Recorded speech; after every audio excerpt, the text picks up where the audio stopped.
like in social media companies, you'll talk to an executive inside a company like Meta and you'll point out this big problem, like a huge problem that they have. And then they'll say, well, it's not feasible to stamp that out. There's always going to be that kind of thing. And to which I want to say, yeah, but you built this thing, solve that problem. Like this isn't the weather. This isn't happening in the jungle. Like this is happening on a platform you created. So shouldn't you be responsible for that?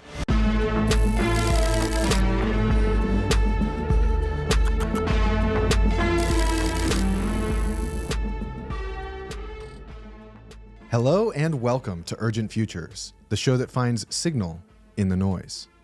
I'm your host, Jesse Damiani. I'm a writer, curator, and professor who's on a continual quest to learn about reality and how it's evolving. Each week, I sit down with leading thinkers whose research, concepts, and questions clarify the chaos, from culture to the cosmos. My guest this week is Jacob Ward. Jacob Ward is a veteran journalist covering the intersection of technology, human behavior, and social change. He's currently reporter in residence at the Omidyar Network, writing about cutting-edge innovation and pioneering forms of restraint, and a strategic advisor on the deployment of AI for companies large and small. From 2018 to 2024, he was technology correspondent for NBC News, reporting for Nightly News, The Today Show, and MSNBC. He is the former editor-in-chief of Popular Science magazine and was Al Jazeera's science and technology correspondent from 2013 to 2018. Ward is a lecturer at the Stanford D School and was a 2018 to 2019 Berggruen Fellow at Stanford University's Center for Advanced Study in the Behavioral Sciences, where he began writing The Loop, How AI is Creating a World Without Choices and How to Fight Back, which is out now from Hachette Book Group. The book explores how artificial intelligence and other decision-shaping technologies will amplify good and bad human instincts and predicted the AI psychosis in which society is currently mired. Ward has written for The New Yorker, The New York Times Magazine, Wired, and many other publications. In addition to hosting documentaries for Nat Geo and Discovery, he's the host and co-writer of the landmark 4-hour PBS television series Hacking Your Mind, about human decision-making, behavioral economics, and political manipulation. His weekly podcast, The Rip Current, covers the big hidden forces at work in our lives, and he speaks to an audience of more than 250,000 viewers on TikTok, on podcast appearances, and on This Week in Tech, where he's a regular co-host. Where to begin with this conversation? First, I'll say it's an absolute pleasure to speak with polymaths. I try to do it as much as I can on the show, and Jake is an exemplar, able to dance across topics with depth and nuance. As such, you'll notice that we move from questions about the futures of AI in society to contemporary politics to that conversation between Ezra Klein and Ta-Nehisi Coates.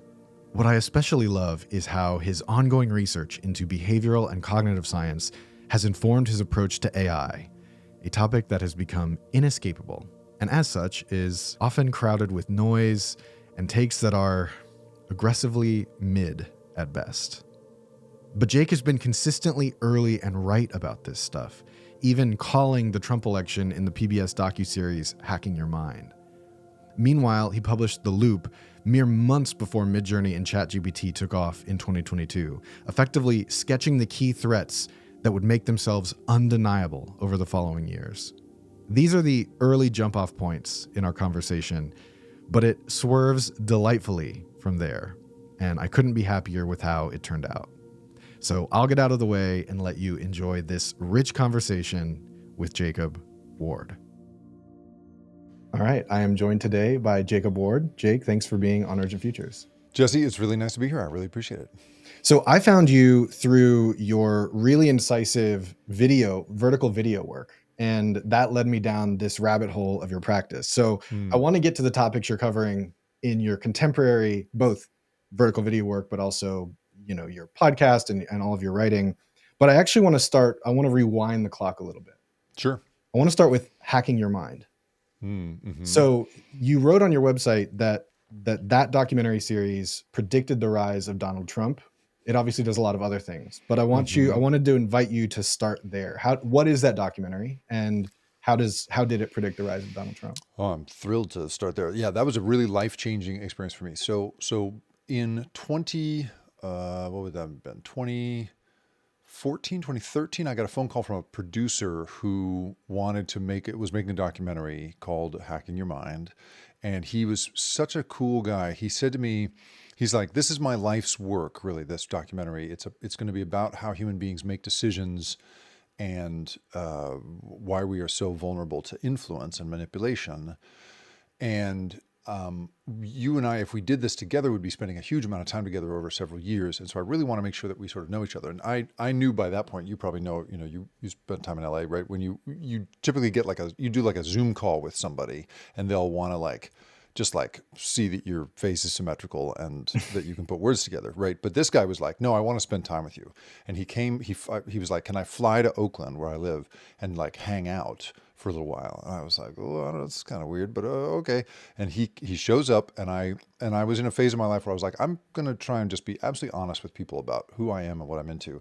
So when he was like, I'd like to take a walk. Where should we go walk? And I was like, well, let's go to this cemetery. There's a cemetery here called Mountain View Cemetery. That's an incredibly beautiful place to me, but is also a very interesting litmus test for whether you're the kind of person who likes to hang out in a cemetery or not.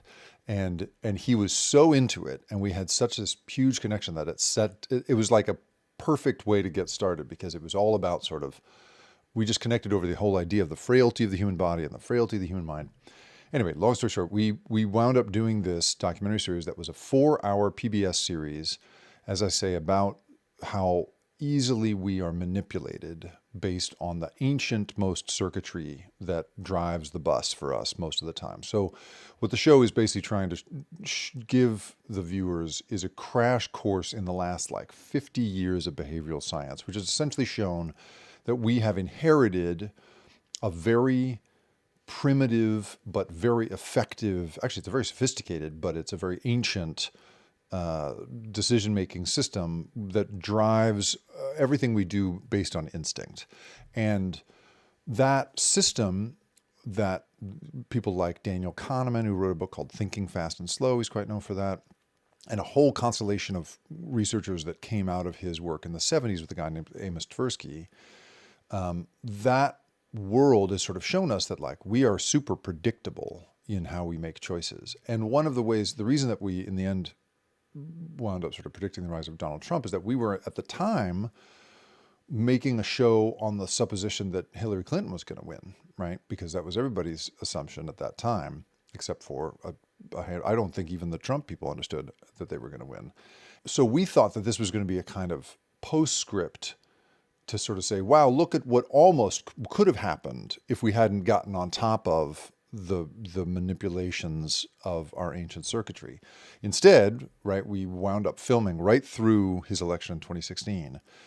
And the show basically just shows again and again that if you focus, we like to think that if we focus on our highest principles, on our ideas about ethics, morality, and our desire to bring people together and be inclusive, and our interest in giving people we will never meet a better life and a shot at justice and everything else, right? All these ideals we have for ourselves as modern humans.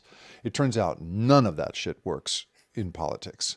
And what really works is saying, people who are not like us are bad, and I'm going to reclaim power from them for you. And that was, of course, Trump's message. And I don't think he understood. I don't think he was reading the same peer-reviewed journals we were. But I think that, as a researcher that I came to really enjoy put it, these guys just throw spaghetti at the wall, and that is the stickiest spaghetti. And so that show, we thought, was going to be this way of kind of thinking about what might have happened if things went wrong. And instead, we watched things go wrong, and we could explain very specifically why in that documentary. Now, that documentary, I should say, what your listeners will be like, well, I've never heard of that documentary. You know why? It's because it came out on the exact same day as The Social Dilemma, which we didn't know, the documentary on Netflix all about social media and manipulation. And we just got buried. We got buried. We were sort of a modest PBS production, and so we didn't market it very well. This was kind of the TikTok revolution. I wasn't yet doing vertical video, so we just didn't get it out there. But man, I look back at that now and I just go, oh, wow, not to say that like we not to boast that we were right, but we were right in a way that we didn't even really realize we were going to be right. And so a really life-changing experience for me, Jesse. Well, it always sucks when you're right about your either worst prediction or most fatalistic fears. Which is a very natural segue, actually. Again, doing research, I saw that you published The Loop in early 2022, which Right, I found right. to be a real credit to your insight. But I also wonder if you were like, ugh, like Yeah, because it yeah, was like yeah, Mid-Journey, DALL-E 2, and ChatGPT in the months to follow. totally. Yeah. So how, when you look back at that book, I'm assuming you feel a mixture of things. I guess let's start Yeah, at the start. What is that book? And then sure. how do you feel about that book looking back on it now? So coming out of making Hacking Your Mind, I suddenly had all of this research and reporting and all of these contacts in the world of behavioral science. And I, at the same time, in my day job as a technology correspondent, I'd been a technology correspondent for Al Jazeera and then for NBC News. I realized that I was seeing all of these companies who were already coming out of the social media era trying to figure out, the whole business of the attention economy is predicting people's desires, getting out in front of them wherever you can, and even shaping people's desires if at all possible. And so coming out of Hacking Your Mind, I was like, wow, we are really shapeable. And there's all of this nascent, at the time, but this was pre-transformer models. I was looking at like neural networks and machine learning, these sort of primitive AI models. And then suddenly transformer models hit, which are what gave rise to ChatGPT and the rest. And they suddenly made it possible for them to, for people to read huge amounts of human behavior data and get insight out of it. And I just thought, oh no, there's something terrible coming.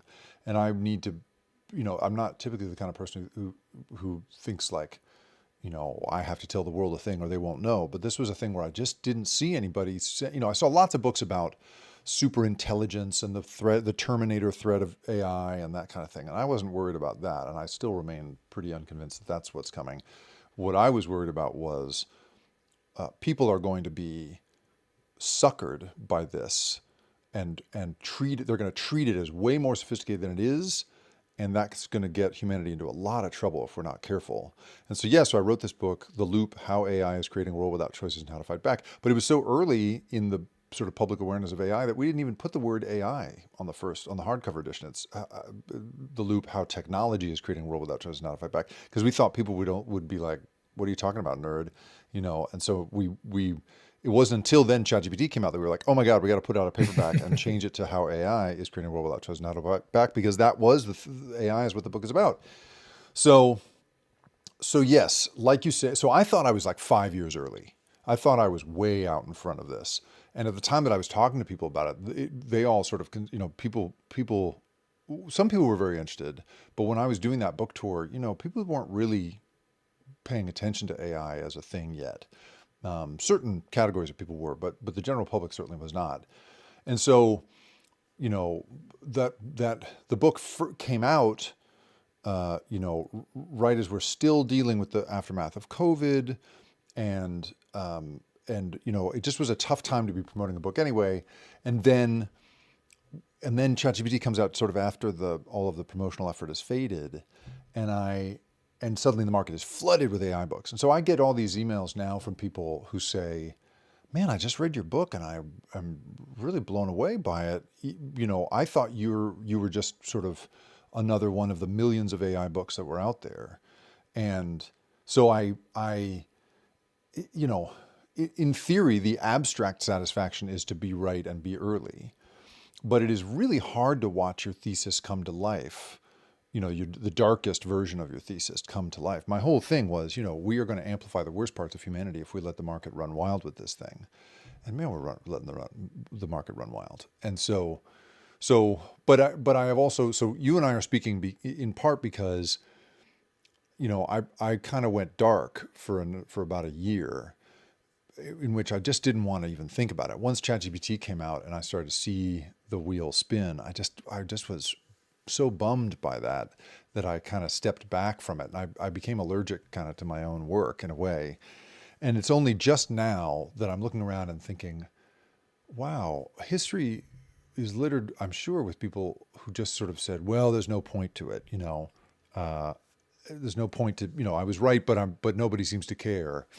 And now I'm sort of going back and thinking, oh, that's not how we should be thinking about this. Like, I'll probably never be right again in my life. And this is a really important thing that we should be thinking about much more thoroughly than we have been. And so whatever help I can lend in that, I'm deciding I need to. So that's part of why you and I are having this conversation today. Well, that's great to hear, because I basically want to spend the rest of the conversation inviting your ideas about how we make it through. Because of course Okay, all right, we can't solve great. these problems. Let's figure it out. We got an hour. We can Two white do it. guys. Yeah, we can do it. Two white guys can figure this out in an hour. That's right. So what I so appreciate about the vertical videos, how I first encountered you, that I unfortunately have to thank algorithms for, is this way that you bring your decades of journalistic experience to bear in clear communication. You bring your more recent sort of journalistic expertise in behavioral science and human psychology, and you apply it to these topics that are really buzzy and elusive to people, like AI and the rise of fascism, particularly in America, but this kind of like global rightward slant. Yeah. So I'm saying that as a way of saying that's kind of the frame that I think we're going to be playing in for the rest of the conversation. Sure. Yeah, sure. You mentioned just now that you went dark for a year. I think the best place to start is like, what were you feeling inside that like dark year? Like before you came to the point of feeling like I got to step up and do this, because I think a lot of people are feeling that feeling. I mean, I can attest to feeling that feeling of like, God, it feels hopeless. It feels like screaming into the void. Right. It feels like everything you do is like one tiny drop inside of a giant ocean. So what were you feeling in that moment of darkness? Well, I appreciate this. So, I mean, I should level set a little bit here by saying that I, until last year, was the technology correspondent for NBC News, which was for me a tremendously satisfying job. I was speaking to, America and the world about these topics on a daily basis, and that was a hugely satisfying thing. I'm a big believer in the institution of journalism. I know it comes under a huge amount of fire these days, but I really believe it is an important thing. Because let me tell you, people, when we don't have it, you're not going to like that. You may have some complaints about mainstream media now, but you wait till there's no media. Let's see how you feel then. So I really loved that job, but I lost that job. That industry is going through a huge amount of difficulty right now, as and this is not speaking specifically about NBC, but just in general, the industry, depended for years on click-throughs from Google search results or from social media to drive traffic to the website. It depended on people, watching television, and the combination of, the de-emphasis of news in social media and the incredible competition that social media represents, just from an attention economy perspective. And now this arrival of AI, which is going to kill off clicks entirely. Who's going to click through to a news article when AI can just summarize it for you, is creating a huge business challenge to the industry. And so I and a number of other people lost my job last year, right? Was laid off from there. And so that was part of it. And part of why I went, I mean, it was a big part of it. So part of why I went dark is that I had a certain amount of severance. I could spend that time suddenly with my kids, who I had not been able to be with for so many years because of all the crazy travel that my job involved. And I just was bummed. I just was depressed about the state of journalism and the ways in which I was watching AI, come along in this form that where I could just sense that people were only too happy to let AI do what I consider to be like 80% of what's important about something like journalism. Summarize this for me and tell me what I should think about this. Is the kind of thing that AI is great at pretending, these large language models are great at pretending they can do. And people just seem to be too happy to let that happen. And so I think that was the darkness of it. But I also think that I was, I think I was selfish about it, basically. I think I just thought, this is the enormous privilege of my status in society, right? Is that I think I just sort of thought, well, if I'm right about this thing as thoroughly as I think I was, there should be some reward on the far end of that. I should be headlining conferences and, building a nonprofit around my work and blah, blah, blah. Like I just sort of had these grandiose notions of what was supposed to come my way. When in fact, like, before we came on camera, we were talking a little bit about Ezra Klein and Ta-Nehisi Coates' recent conversation, which I think is such a fascinating thing and was so helpful to me recently, because Ezra Klein in that conversation basically says something similar to mine, which is like, but if I'm a political persuader and I'm not able to persuade people, then what's the point of doing the work, is kind of his, what I took from his position. And Ta-Nehisi Coates was basically like, he says like, welcome to being black. He's like, it is not, you don't get the reward for holding on to your values. You just have to hold on to your values. You don't do it because they're politically expedient. You don't do it because they're popular. You do it because they're right. They're something you hold to be true. And that was very refreshing. That was a slap in the face that I needed, I would say, this week. And so I think I was already kind of coming out of it a little bit. I was starting to reach out to podcasts and saying, hey, I wrote this book that predicted this moment that we're in, and I think I'd like to sort of revisit it. Would you like to talk about that with me? And several people, including you, have come to me about that. It's been fantastic.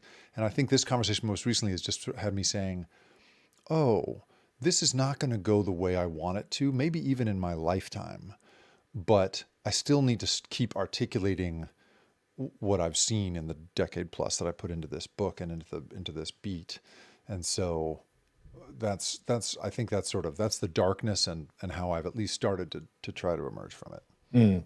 Well, I want to, so because you brought up that interview, I want to spend some time on it, and then we can kind of get back to the more contemporary work that you've been doing since emerging from that darkness.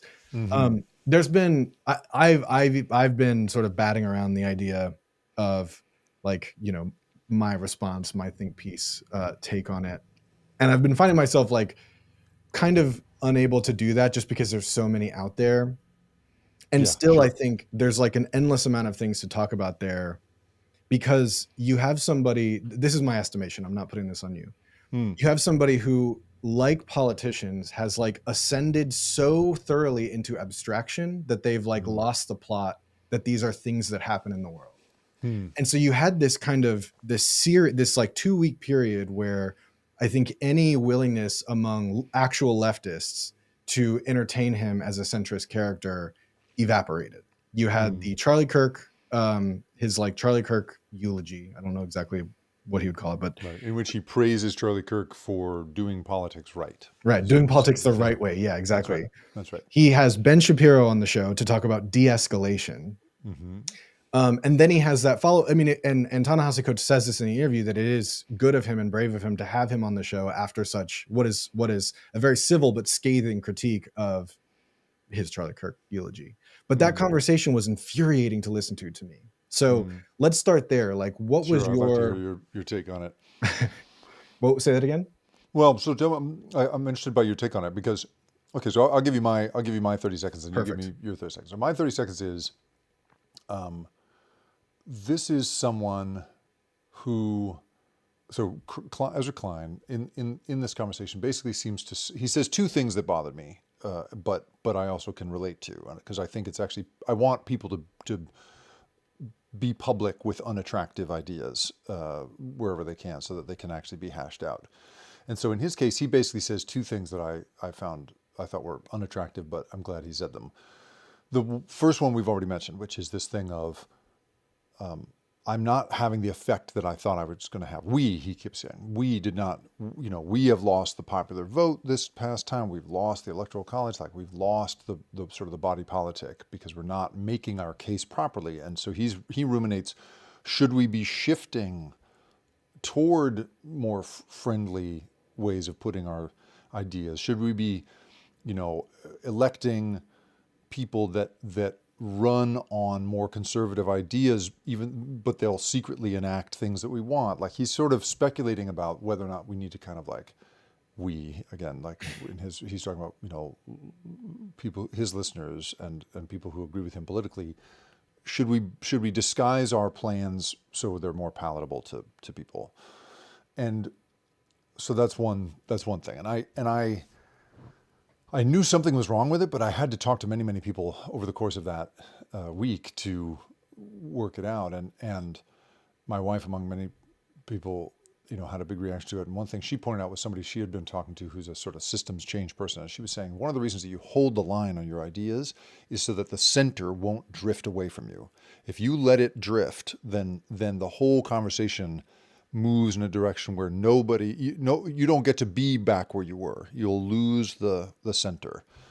And I thought that was really interesting and smart. You hold the center. So that was one idea. The other thing that he talks about, and this really bothered me, I'm not as understanding about this one, is he says a thing that actually Ben Shapiro sort of said on his show, which was, he basically says that Ta-Nehisi Coates' perspective seems fatalistic because it's so focused on the past. And because it's so that if you take the whole history of the United States as your context, then that creates a kind of fatalism and he says, he says at one point, I prefer to think about the last 8 to 12 years. And that is very much what Ben Shapiro said on his show, which is basically we shouldn't be teaching kids this sort of sad history. We should be focused on the present and the future. And I just think that is such a convenient way to dodge the really important work of recognizing the history of oppression and racism and slavery and everything else that made the United States possible. So my dad is a historian of slavery and was a kind of woke person before that term was even a thing. He was writing these books in the 90s. And he'll tell you, flat out that, like, first of all, we haven't had an America without slavery for as long as we had America with slavery. We're not even in that phase yet. So the idea that we're somehow beyond it is crazy. Many other scholars have also pointed to the incredible economic power of slavery that made the United States possible. The reason that we get to be one of the most prosperous countries in the world is because we had free labor from so many people for so long. So the idea that you're somehow going to look away from that to make plans in modern America is crazy to me. And from my perspective, it really was helpful to look at that and say, oh, I need to look, and this is sort of what I try and do in the book, is like, I need to look beyond the last few financial quarters to think about how we're going to deal with AI and how technology is going to, mutate human society. We need to look at the history of technology mutating human society, which we can do. We can look way, way, way, way back and find all kinds of useful and interesting things. So my reaction to this was very much like, I'm glad this conversation is happening in public. It didn't seem performative to me. It seemed like a genuine exchange of ideas, and I really want that. First and foremost, I really want that. And then I will also say, I really thought that those two aspects bothered me and helped me a great deal in thinking about how I want to be. So tell me yours. I want to hear your take on it. Well, just to say, I love that, and you hit on two of my biggest critiques that I would say, and there's a lot of other backstory threading this. Like, for example, I think the book Abundance is like a toxic pile of trash that infects anybody. It's a bummer, that book. I agree with you. So now I will say, as someone who lives in California, right? So for anybody who doesn't know, right, Abundance takes as its center, it's like, the red tape that we need to cut away the red tape in society, essentially, and housing is one of the big centerpieces of that. And I will say, as a Californian, and you as a former Californian know, right, housing is one of the huge problems in this state. Like, it is, we need tons more housing, and we need it to move a lot faster in getting built. But I do think we're in this weird political moment where when people make a certain case and people who are, and conservative, in this case, conservatives jump on that and are excited about that, I think that tells you something about that argument. That's a bummer. Yeah, and related to that, I saw somebody do this analysis where a lot of the statutes that they're even referencing were compromise statutes that Democrats implemented to get Republican basically rubber stamps to push that legislation through. Like you, housing in California is a massive problem, and so we need lots of ideas thrown out, but the ideas that give more license for what is already a scary creep of authoritarianism to point and say, look, even your own team is calling you, that you're the friction. It's this extreme form of gaslighting. So I should say that was my bias going into that conversation. Sure, that is right. Among my biases going into that conversation. Yeah, right. The only other thing I would add that really upset me about that conversation is, for all the aforementioned frustrations with him, he is a superb interviewer. I've literally studied his tapes. There are a few different interviewers who, I mean, and you host a podcast, like interviewing is hard. And it's not hard in a like sure, you can craft out a bunch of questions and sort of just throw the questions, but it's like, how do you remain alert in the conversation? Yeah. How have you done enough research to where you're not having to kind of like look at your notes a lot, and like how do you make it feel like a conversation? And I feel like historically, and maybe this is in part because he didn't go on video until a few months ago, and maybe there was editing in the audio to sort of like give more of this impression, but I felt like, wow, his agility is really impressive, and Yeah. the research that he's clearly doing, and the fact that he really cares, all of that comes through in these like really tight interviews. And so that interview felt aberrant to me in the sense that it didn't feel like he was listening very well. It felt like he was like waiting for particular buzzwords to kind of like implicitly continue to argue his point. But like there's this moment where Ta-Nehisi Coates talks about the assassination of Martin Luther King Jr. and Ezra Klein's response is like, yeah, bad things happen. Where it's like, no, there's a deeper point being made here about structural inequalities in America. So yeah, we don't have to belabor this because I don't want to spend all our time talking about this, but I just felt like that series of events, also the proposal to run an anti-choice candidate as a Democrat, like all of those things kind of all in tandem just really discouraged me. But anyway, moving from Ezra Klein, you wrote this book. Can I pivot to something that I think we want to talk about today? Please. Based on that I think that what you're saying reminds me of is, so I think it is so much easier to basically say, to capitulate. It's so much easier to say, let's, like I can't tell you how often people, when I talk about AI and my concerns about it and some regulatory suggestions and so forth, one thing that people like to say a lot is, well, AI is here to stay. The toothpaste is out of the tube, and that sentiment of like, well, we just have to take as a given that this thing has to exist, is to me like that's a really problematic position to start from. And I can't tell you how often I'm in a position where, like in social media companies, you'll talk to an executive inside a company like Meta, and they'll say, and you'll point out this big problem, like a huge problem that they have. And then they'll say, well, it's not feasible to stamp that out. There's always going to be that kind of thing.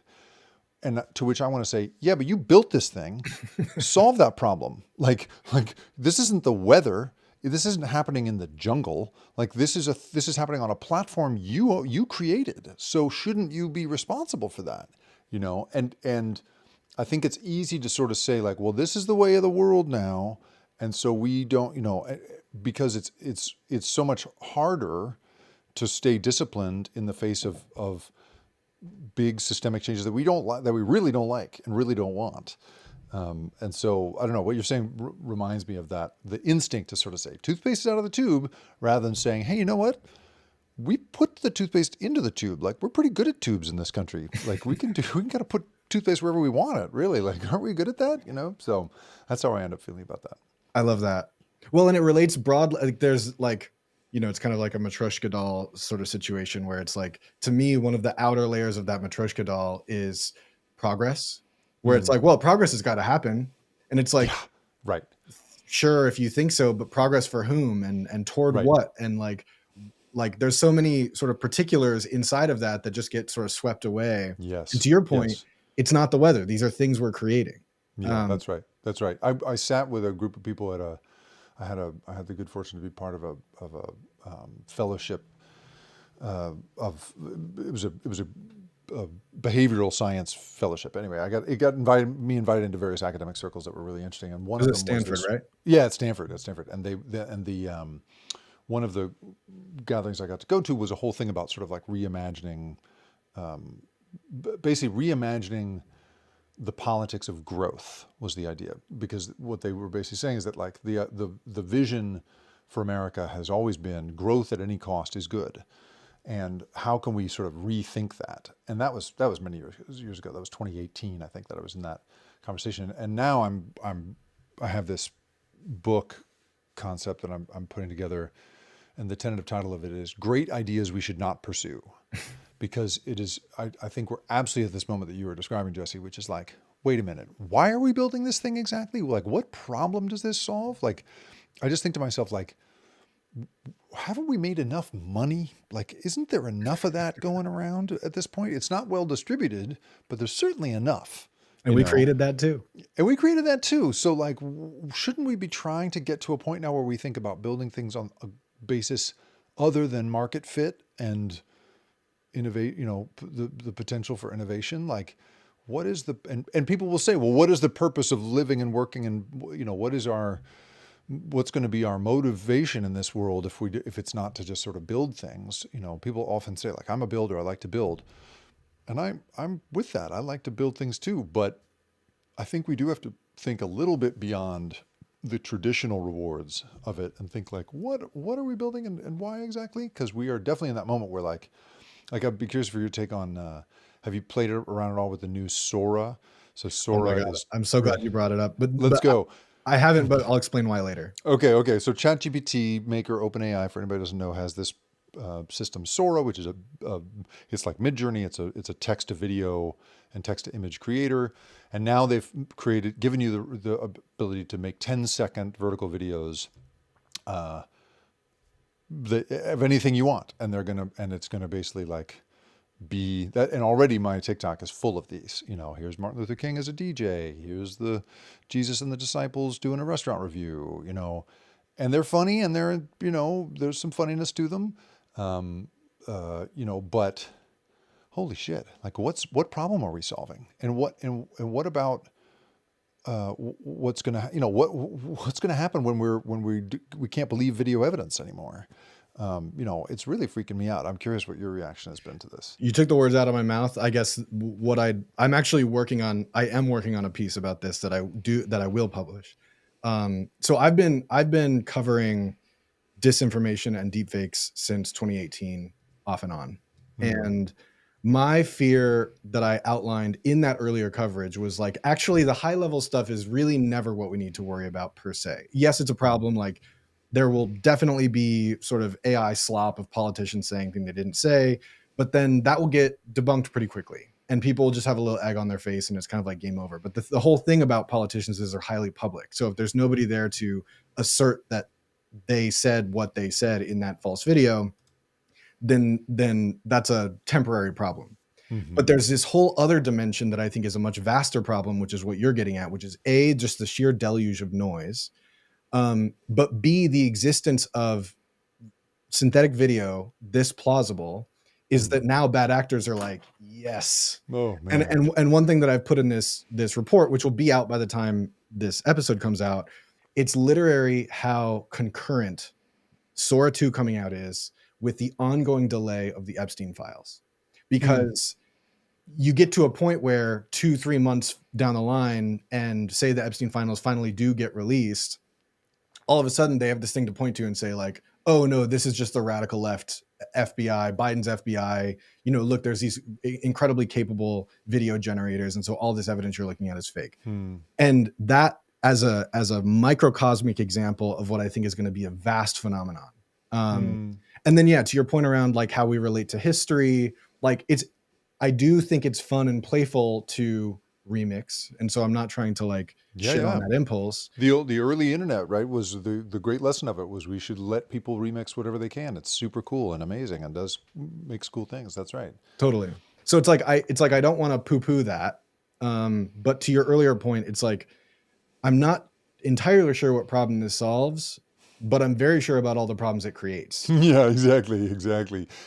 So I had a conversation with Lawrence Lessig, who's a big IP attorney, and he was on an episode of the Rip Current of my podcast, and he was the original, like, young internet savvy lawyer who in the 90s was saying, the hell with IP law. We should basically throw away intellectual property and allow people to remix endlessly. And he was one of the people who created the Wikimedia idea that, like, you could have this sort of free media floating around for people to use. Very cool. So I just interviewed him about, a year ago now, less than that, 6 months ago. And I was like, so how are you feeling now? And he was like, totally different. I feel the opposite, essentially. He was like, I don't feel that way anymore. And I had this, I got to go on this trip to Lisbon, to Portugal for the first time last year with my mom. And we wandered into this museum that I didn't know anything about, called Aljube in Lisbon. It was a former political prison. It was where you would be put if you were a dissident. And it was standing in that place, that I learned for the very first time for me about the history of fascist oppression in Portugal, which I didn't know anything about. So it turns out that when Francisco Franco was doing his horrible thing in Spain, right next door, this guy Salazar was doing the same thing in Portugal. And he ruled that place for 50 years. It's like a young, imagine a 20-something fascist comes along instead of the 70-something we've got now. And he has a 50-year run of controlling that place. And they were talking at the end of the exhibit about how it all sort of came apart. And basically what it was is that they held on to their colonial holdings for too long, their holdings in Africa and elsewhere. Excuse me. And that sort of overstretched their resources, and they ran out of money in it. And that's part of why it all fell apart. But I was thinking at that time, I was looking at this display of all of these dissident groups trying to get the United States to pay attention, trying to get the international community to pay attention, trying to get coordinated amongst themselves. And I was thinking to myself, if they had what we have now in terms of communication, would that have made their fight to get organized and overthrow this fascist regime, would that have made that easier or harder? And I came to this place where I was like, that back then, where you were doing everything by mail, they didn't, and at the time, if you had an unregistered typewriter in Portugal, you could be put in prison for the rest of your life and tortured to death. So clearly that's a worse option. I think about today though, where you could have people creating deep fakes of each other, of the dissidents, and everyone's super distracted anyway, and not exactly able to pay attention to a really big humanitarian difficulty, like we've seen with Gaza, for instance, right? People are not exactly rising up. There are some people who are, but it's not like everybody is. And I just think, man, I'm not sure. I feel like this is such a noisy, deceitful moment. I'm not sure that we would be that much better now. And then I think about that middle period in the internet's history where Lawrence Lessig was first operating in the 90s. And I'm like, that's the period where, that's the period that made it possible for like the Arab Spring to happen, right? On early Facebook. But now everything is so confused and about to get so much more confusing. I just feel like the original promise of the internet of like connecting people and letting you see things clearly and all that stuff has been perverted in this really fundamental way. Absolutely. Wow. That's like a mic drop answer. I got to go. Well, thanks everybody. You'd be great.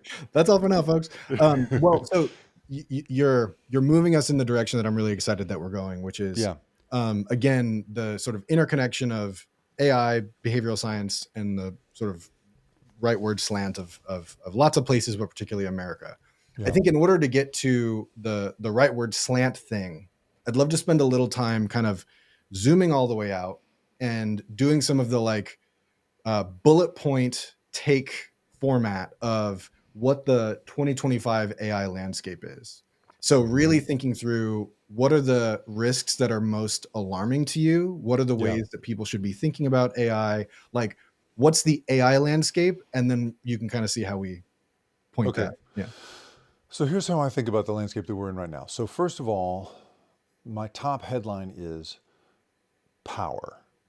So up until now, great inventions that led to huge public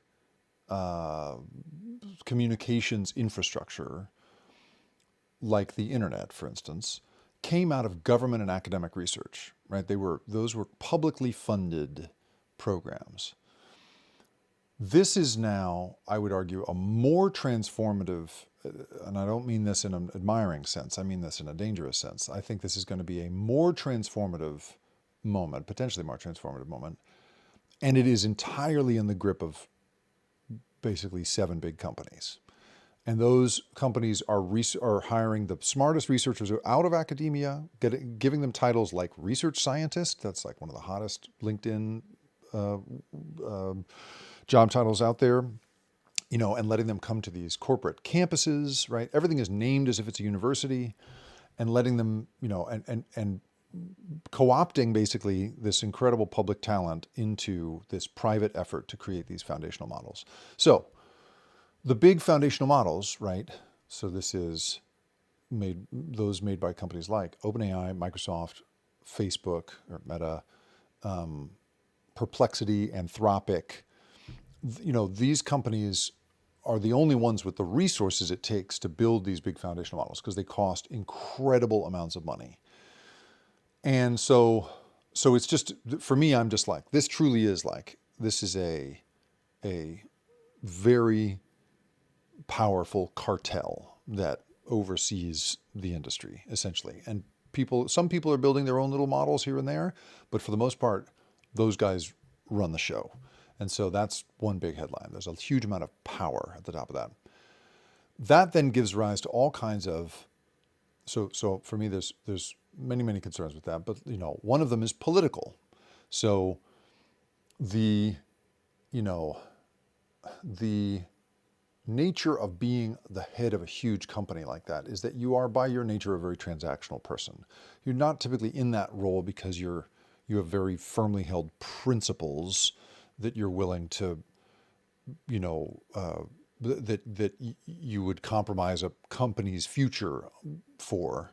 You're not that kind of person. You are someone who, one way I've always described it is like tech CEOs never do anything for one reason. They always do things because they serve multiple purposes. So these are very flexible thinkers, very transactional, flexible thinkers. And so it's no surprise to me that they all go to, for instance, this big, praising dinner of Trump, this banquet for Trump, last month, or that Tim Cook at Apple, presents Trump with a big gold, prize to win favor with him, because these guys they're not about fighting back. They're about capitulating in the name of their shareholders.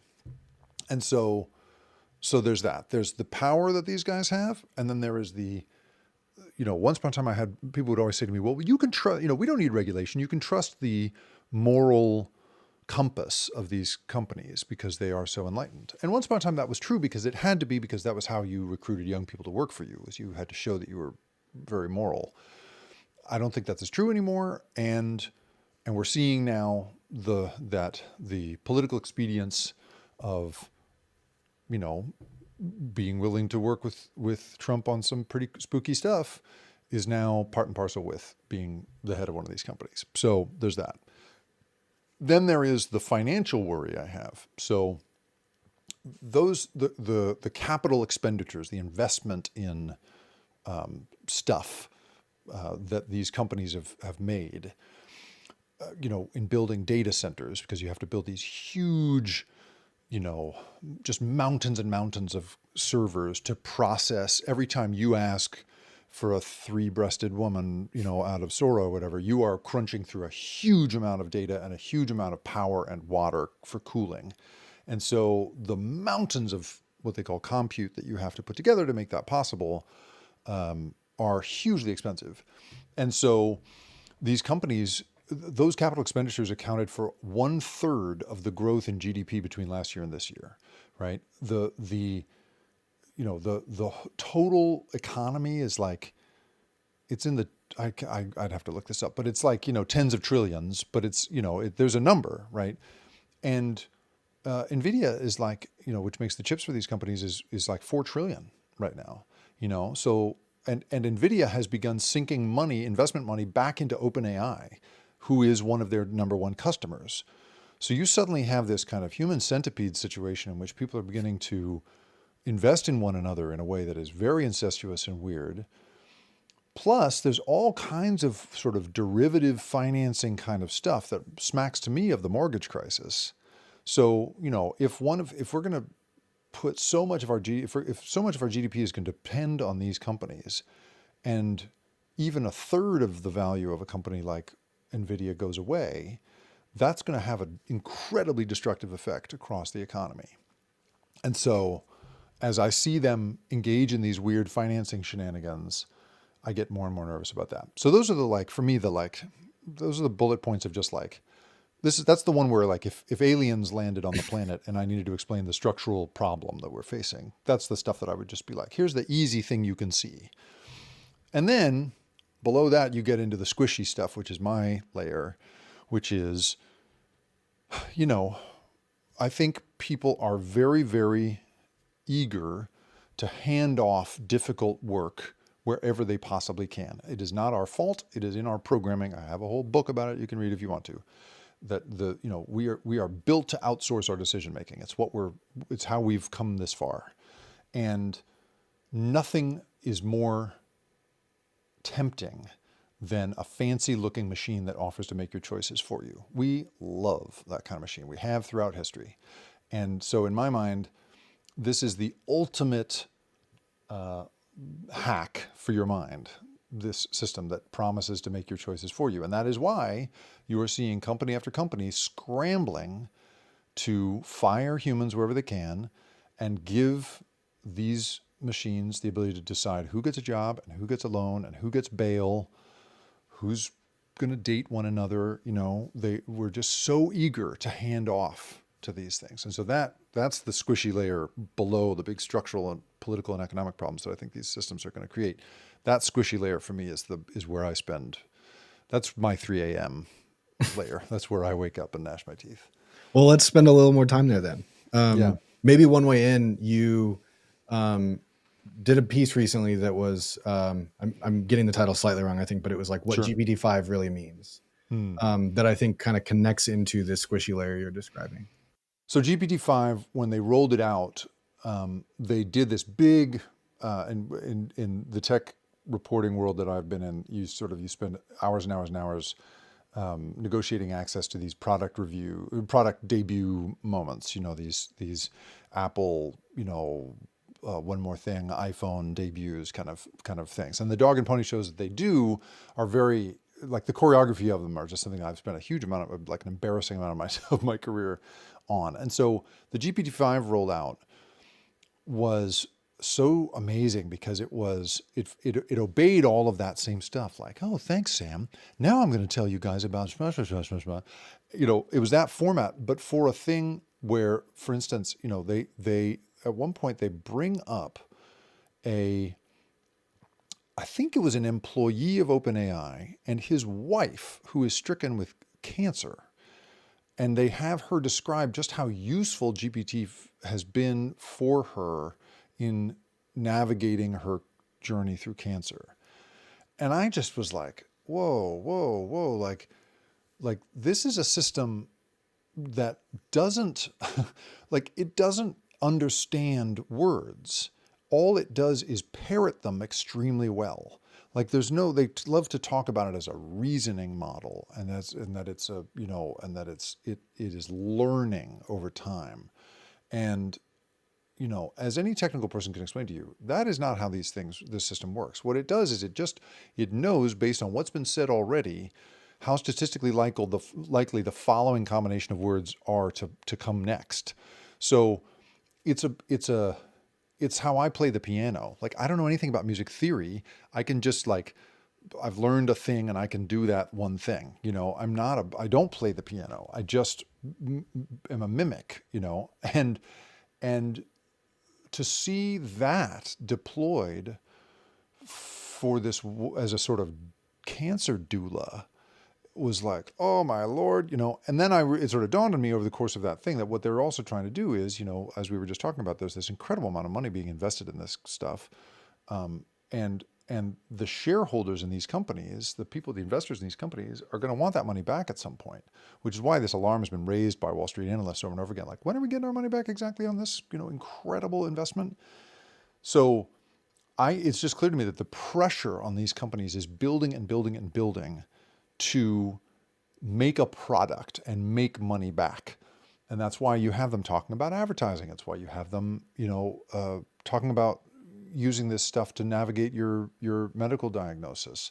They're trying to create a case for a product for this as much as possible. And for me, just the reminder that this is not the early days of the internet when graduate students were using, the earliest, who is finders to track each other down and email each other at another campus. That is not what this is. This is now a world in which people have made an incredible investment in this, made huge promises, and owe a lot of money.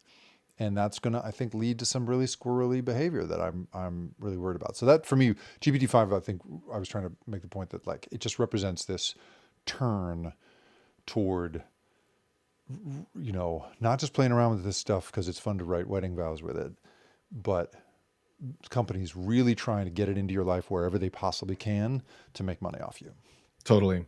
Well, and I love that you brought up the financial concern, because another, I mean, like you, I have like tons of kind of like drafts floating around. But another piece is some research I've done reading those Wall Street analysts, basically coming to the, like, again, I'm not an economist, conclusion that when the AI bubble pops, and by my estimation, built on people much smarter than me, it is a bubble. Mm-hmm. When it pops, it will be like, according to the current numbers, it would actually be much worse than the subprime mortgage collapse.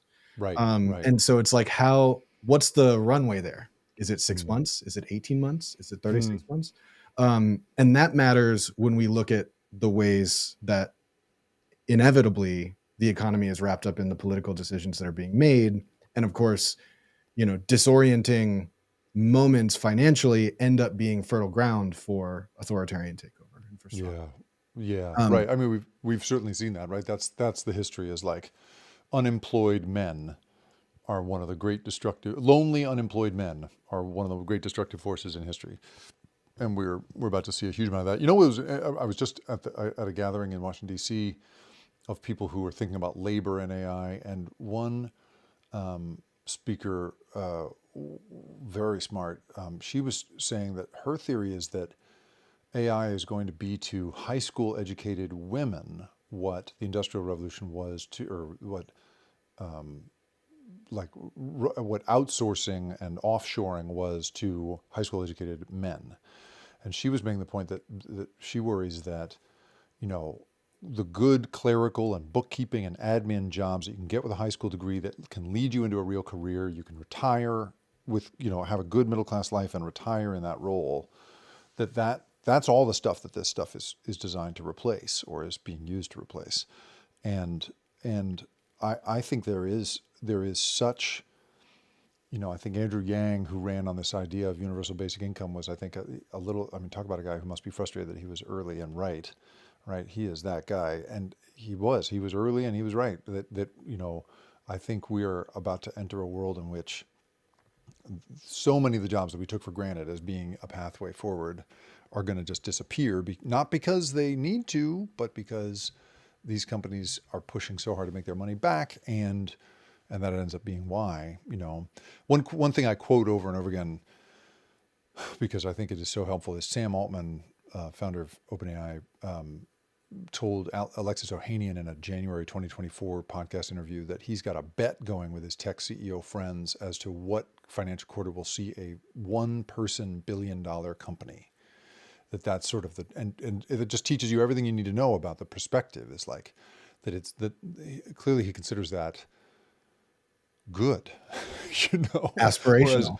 Aspirational. Whereas I look at that and I just think that's a nightmare, because that's, I don't care how rich you are, like, you're not employing enough gardeners to employ us all. Like, that's it.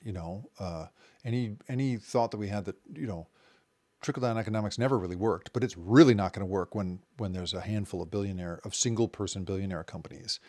And so, I think the effect that could have on us in terms of becoming a fertile ground for authoritarianism, yes. Oh, brother. I mean, we're there already, right? Like, we're already in this place of incredible income inequality and frustration. And I think that's part of why we're in this authoritarian moment we're in. People like a strong man when they're feeling nervous about the future. Carry on, say more. Yeah, well, I mean, right, this is the history of it. So we were talking about Portugal a moment ago.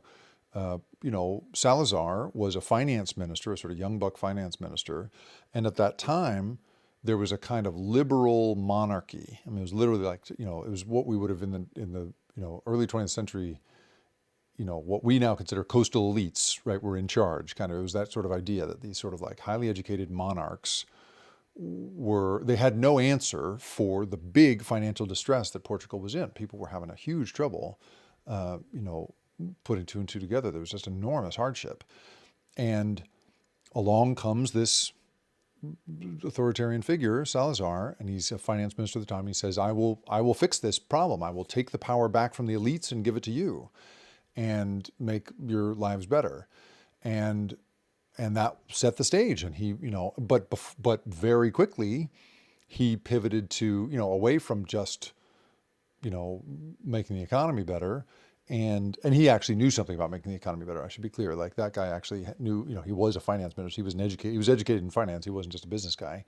And so he did actually make some positive improvements, but very quickly, he also, made some very crazy, cultural changes. He was a big culture war guy. And pretty soon he was giving speeches about how women need to stay in the home and, degenerates should be imprisoned and, and before long, women were not allowed to hold the same jobs as men, and women couldn't be a lawyer or a judge. One of the things that I experience now when so Portugal is famous for its beautiful artisanal homewares. It's soaps and it's all the stuff that you would have in your pantry. That comes out of Portugal, the canned fish and all of that stuff is gorgeous. Like, the design of it is beautiful. But one of the reasons is you weren't allowed to make art that was cathartic or political. If you were an artist, a creative person, you had to put it into something that was acceptable by the government. And one of the things the government was really into was making it as attractive as possible for women to stay at home. And so for me, that just the ways in which you can so quickly metastasize from the kind of, economic uncertainty and the political expedience that creates to this world in which suddenly you have really enshrined some very scary rules that affect people for a generation. Now Portugal's on the other side of that. But I was talking to one woman and she said there's nobody more judgmental of women who don't work and don't have kids than my mother's and grandmother's generation. The women who lived through that time are more judgmental of us than anybody else, because they were so brainwashed by it and are so angry in a way they probably haven't even examined, And I was just thinking, man, if we were to fast forward a couple generations from now to a world in which people are still so distracted, maybe even more so than they ever were, and where we've developed a little bit of a taste for authoritarianism, what will that generation look like? I'm not convinced it's going to have like snapped back toward equality and, opportunity and the rest of it. I worry it might go somewhere else, and we don't know what that looks like. Right. Especially, I mean, this isn't the conversation for this, but especially given the destruction of the biosphere, which provides ecosystem services that number actually in their totality vastly beyond global GDP. And so that's right. As soil desertifies, as the ocean goes anoxic, like as all these things are happening and everything you just described. Yeah, that's right. That's right. If you think about, so I've been thinking recently about India. So there's a really interesting study that came out of MIT Tech Review recently about caste bias in AI models in India. So in India, in Hinduism, there's a teaching, a belief that you can be reincarnated, and when you can either move up or down the social strata, and that's your caste. So at the top are the Brahmin, at the bottom are the Dalit, and there's been huge discrimination against people based on caste for many, many generations. It's now illegal to do that, and India has fought very bravely to try and do away with that kind of stuff. They hold open certain political seats for people from the Dalit caste. They really are trying to fight back against it. Well, it turns out that when you create a Western-built AI model like OpenAI, and you introduce it to India, and you ask it questions like, who's more qualified for a job, a Dalit or a Brahmin? It's always going to choose the Brahmin. Or you ask it to draw a picture of a Dalit, it'll sometimes draw a picture of a dog. It's full of bias, again, that country has been fighting forever to get rid of. And we're about to see that country, I think, decimated economically, because huge amounts of knowledge work, call centers and the outsourced design work and all of the stuff that goes through India, that's stuff that AI is going to wipe out. You combine that with what you're describing, right? The climate emergency we're going to see. India already has cities that regularly see temperatures over 110 degrees Fahrenheit, temperatures in which you cannot work. That's going to mean mass exodus, mass unemployment, mass exodus, and so yeah, it's a real powder keg. There's some really scary stuff that can happen there. And and meanwhile, we just think we're like making a fun poetry writer, or making a fun thing have you seen this thing about where it'll, there's a sea shanty going around called How Do I Fly an F-16? It's Oh like no. it's an AI made song that gives you specific technical instructions on how to start an F-16. It's like a big hit, and I'm like, oh, that's funny, but do I want all of overcooked India to not have a job for that? I don't know. I don't know Yeah. that I do. Yeah. Oof. Oof. Well, I know we can get so dark. May I make a proposal here? please. Let's go for a couple of things that we think are good Love about it. You're what going where I AI wanted to go. Because might make and I want to possible. call this out for folks. Yeah, You in the subhead for the loop, you talk about how to fight back. And so yeah, that's right. that's what I wanted to get to. So yeah, let's take it away. Okay. Well, so I'll give you a couple of things that I think are very. So basically, the way I sort of think about it is like there are a million very cool uses of AI that I think could be hugely improving for the world. And the headline I'll give you here is you don't get to make money off any of them. That's the thing. Like basically, there's a lot of really great money losing uses of AI that are going to be hugely beneficial for us. Now, there are some money making ones in the sort of foundational science sense. Like if you aim a transformer model at all the stars in the sky, it's going to discover something really, really amazing, right? It's going to be a huge help to astronomers. That is true also if you feed it, pictures of every cancerous mole that's ever been photographed in a hospital, right? There are some medical uses that I think can both be, can make people some money and are going to do good in the world, and that's fine. I'm into those. Fantastic. But I also think, there's stuff like, I know a guy who is trying to build a model on the East Coast where unfilled state jobs are offered to newly arrived immigrants in that state because you can match people's qualifications with just a little bit of data intake when someone arrives as an immigrant and describes their work experience. You can very quickly be like, oh, this person can be a bus driver, can be one of the school bus drivers that we have so much trouble hiring for. Huge matchmaking potential there that I think could be incredible. Another one is the ability to put people in need of social services with those services. So the dynamic right now is you got to go and apply for the services you need. What if instead you just fed the data through a system that said, oh, this person has had a domestic violence episode and has been unhoused and you can then immediately say, well, here are the openings in this program, and just put that person together with it so that they don't have to go through the frickin' bureaucracy of it. I had this, the former president of Estonia, this guy, Thomas Ilves, on, and he's fascinating because he built a whole system that makes that totally possible, where as opposed to the panopticon surveillance regime that Trump has been trying to push Palantir to build, you instead make a system of what he describes as little Christmas ornaments. Like there are these little balls hanging all over this tree. Here, one is your medical records, one is your police, history, here's your banking history, and none of them are accessible by any of the others, but you can access all of them.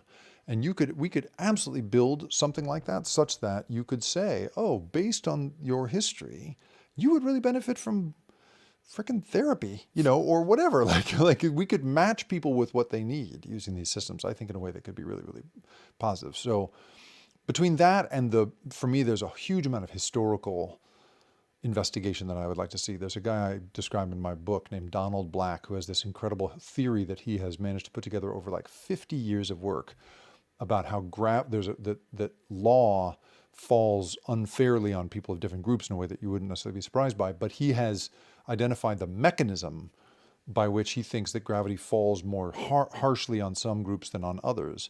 And he's managed to substantiate it with like just the work he's been able to do, like going through legal codes from around the world by himself. Give that guy a model, give that guy an AI model to run with, and see what he comes up with. For me, I want all these tokens not to be handed over to like call center people. I want them to be handed over to like psychology PhDs, go figure out some stuff and don't make money off it. That's the other thing. Don't then turn that into a super addictive feed, turn it into something that we need, So I think that it has huge potential. It's just the money making that gets it's power. It's that top layer that gets us in trouble. Yeah. Yeah. Well, I will say I use AI sparingly, but when I do, specifically transformer models, but when I do, it's actually to make my life harder. That's not true. There are times I use it to make my life easier. Like the other day, I needed to snake my drain in the bathroom, and it was actually easier to find the resources I needed to understand how to do that using ChatGPT. Sure. Sorry. But it's like YouTube. Right. Yeah, it's like YouTube, and it's sort of meta YouTube because it pulls in the YouTube video, it pulls in the sort of text description. But the thing that I most like to use it for is to make my life harder, which is I use it as a tool to teach me what else I need to research and learn, where it's kind of like I'll sketch what I've started researching and I'll be like, I need all the sources on, whatever this topic is. And then I'm treating every one of those sources as its own little kind of urchin that points in a bunch of different places. So it's kind of to provoke me into finding alternative sources than I'd find in the kind of linear Google scroll. Yeah, I like that. So I like that. Building on your, and again, like that's, that is not what these, product announcement days are going to say. Like, you can make your life much more complicated. you can learn, you can find out everything you didn't know, and should spend time learning. They instead want to make it be like, you never have to think about it again. You never think about anything again. So my bummer is like, or my conviction is like, we're not gonna teach ourselves to be different than we are. So it's important to, but I really like the idea. Like my thing is, use it to go find the things you need, to go get the things you need. This is, I have 2 daughters, and what we always talk about with the internet is like, don't let it entertain you. Use it to go get what you need. And for my, like, that's the standard I bring to how I try to use AI. It's like, don't make me laugh.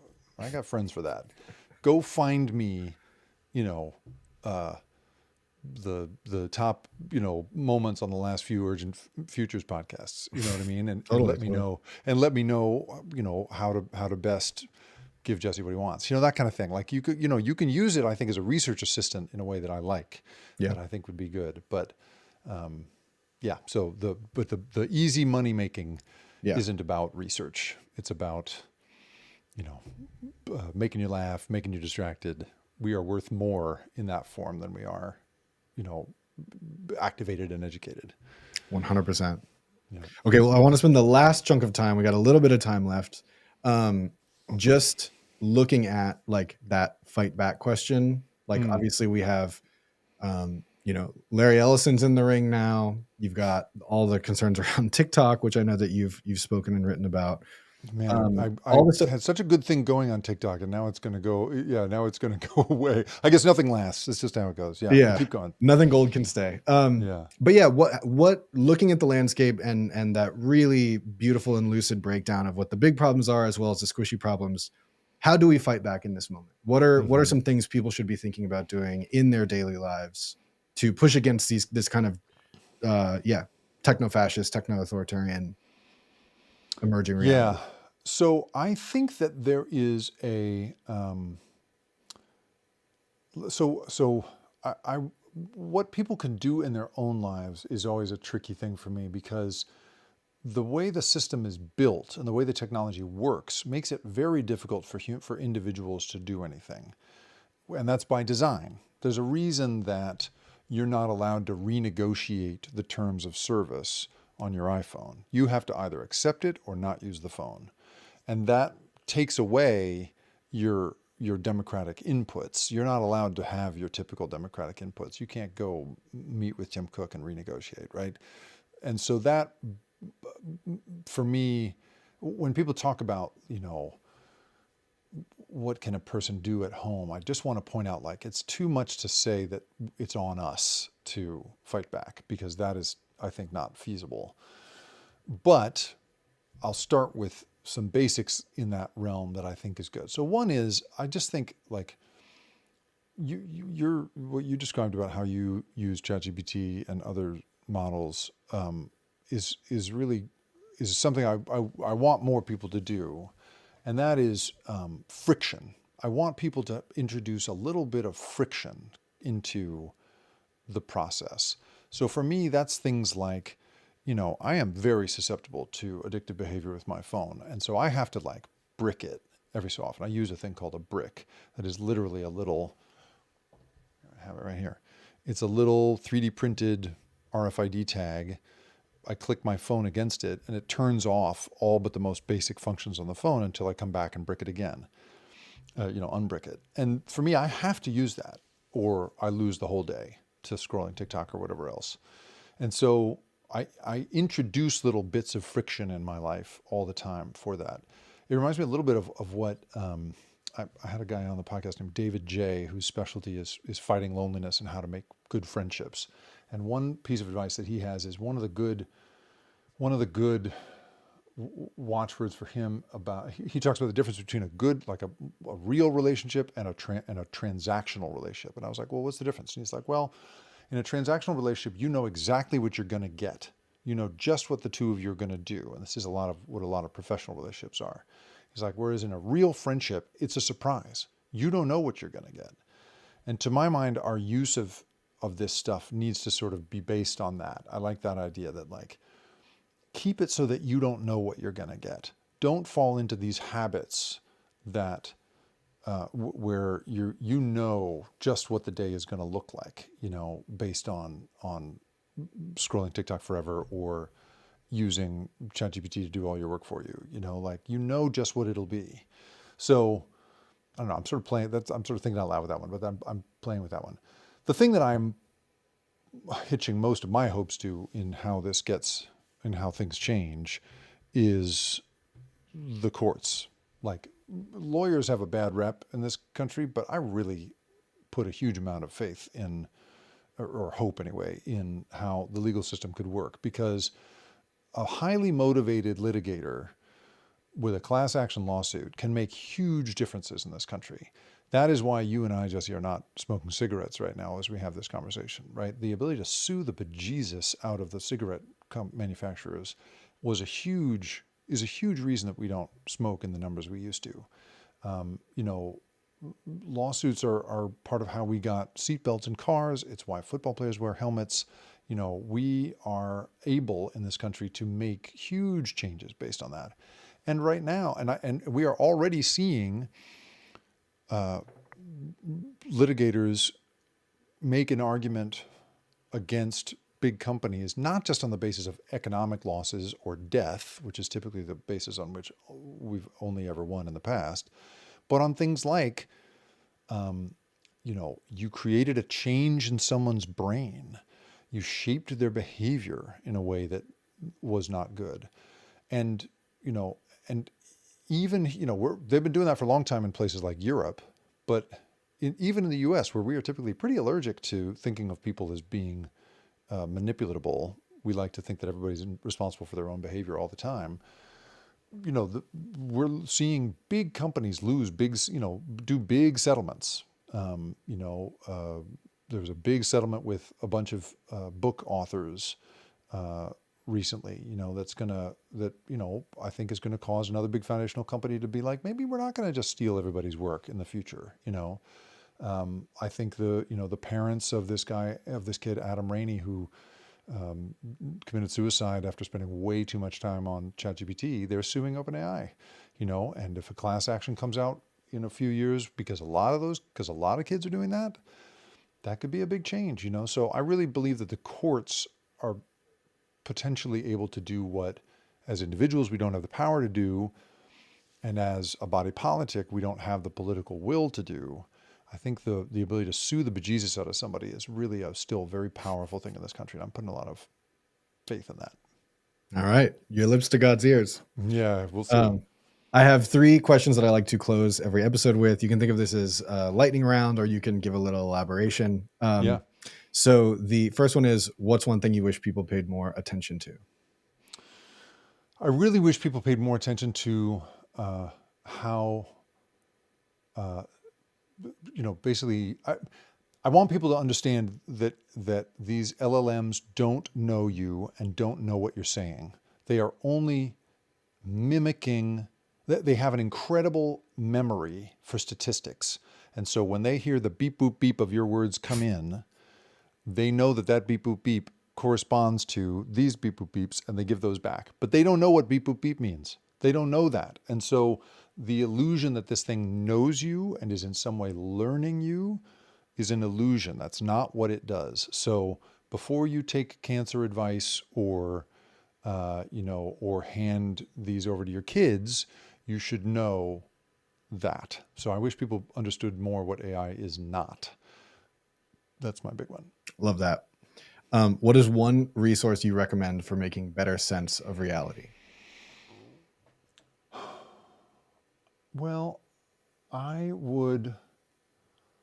So I've talked about my own book, The Loop, here, but one book that really is, I think, powerful and important and kind of points at the next thing that everyone is going to need to start thinking about is a book by a Duke law professor named Nida Farahani called The Battle for Your Brain, in which she describes how some of the same companies that I've been talking about and thousands more are really trying to get to a place where they can get a device up against your skin so they can read your skin temperature and your pulse and so forth and try to get some sense of your mental state, how much fatigue, how much focus there is in you, and judge you on that basis. And she, I think, has done a really good job of that. The other one I would just point out because it's a big mind changer for me is Thinking Fast and Slow by Daniel Kahneman. That book will show you just how little of your conscious life is actually under your control and how much of it is being decided by these ancient instincts. And it, for me, was a hugely helpful thing in understanding, my relationship, it changed my relationship to all kinds of things. I quit drinking based on that book, like all that stuff. It just is a huge life changer for me. So that's another one that I would recommend. Amazing. Both amazing recommendations. And Nita is a former guest on the show. So I could. Oh, no way. Fantastic. Yeah. Great choice. Yeah. Great choice. Yeah. She's one of my heroes. I think she does a great job of explaining this stuff, both in very stark terms, but also in some hopeful terms. She's much more, I'm much more like, well, what can you do? And she's much more, she's a law professor, so she knows what she would do next, which is great. Right. To your previous point about suing the bejesus out of somebody. Yeah, exactly. Let's do more lawyers, please. Yeah. Final question. What is one moment when your sense of reality was disrupted? Oh, man. Oh, that's a really good one. Well, we've described sort of over the course of this conversation, my journey through hacking your mind and the loop. And for me, prior to hacking your mind, I was the kind of person who really believed that like the right speech and the right light with the right language can sort of change anybody's mind. And then if we all just sort of like had enough education, it would all be fine. And I have an episode in the book that I describe where I went and interviewed this guy, one of many people I've interviewed, who was in the grip of opiate addictions. He was addicted to heroin, living on the street. And I remember he said to me, I had to cop this morning so that I could be well enough to go to work. And it was a huge transformative moment for me because I suddenly realized, this is not a guy of some sort of like, it's not that he has less in his soul than I do somehow, I think I'd had this kind of college freshman's idea that like some people are have an addictive personality and some people don't, or some people are vulnerable and some people aren't. And I had always considered myself to be kind of above those risks. And spending time with people who had an opioid addiction helped me see that like all of us are susceptible and that there are big, powerful, and in many cases commercial forces at work trying to take advantage of that.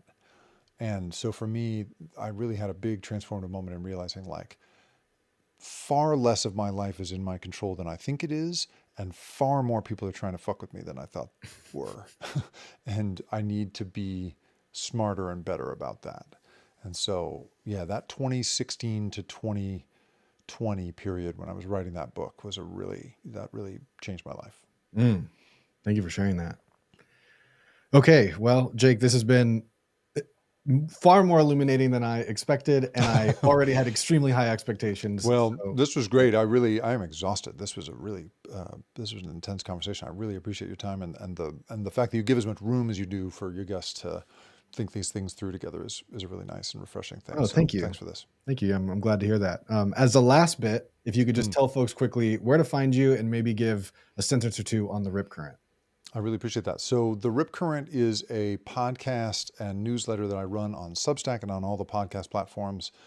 We look at the big invisible forces at work on us all the time. So I interview experts each week in those forces. I'm most active on TikTok, but you guys, I'm trying to grow my YouTube because TikTok's about to go, who knows what the hell's going to happen to TikTok. And so I'm freaked out about that. But I am by Jacob Ward on basically every platform. And so I'm easy to find in all those places. But if you wanted to sign up for that podcast on YouTube, that would be huge. Substack, fine too, would love that. So that's what I'm up to these days. Boom. Well, Jake, thank you again. I really appreciate you being on Urgent Futures. Thank you, Jesse. Really appreciate your time. This podcast is edited and produced by Adam Labrie and me, Jesse Damiani. The podcast is presented by Reality Studies. You can learn more by visiting realitystudies.co. And if you appreciate the work I'm doing, please subscribe and share it with someone you think would enjoy it.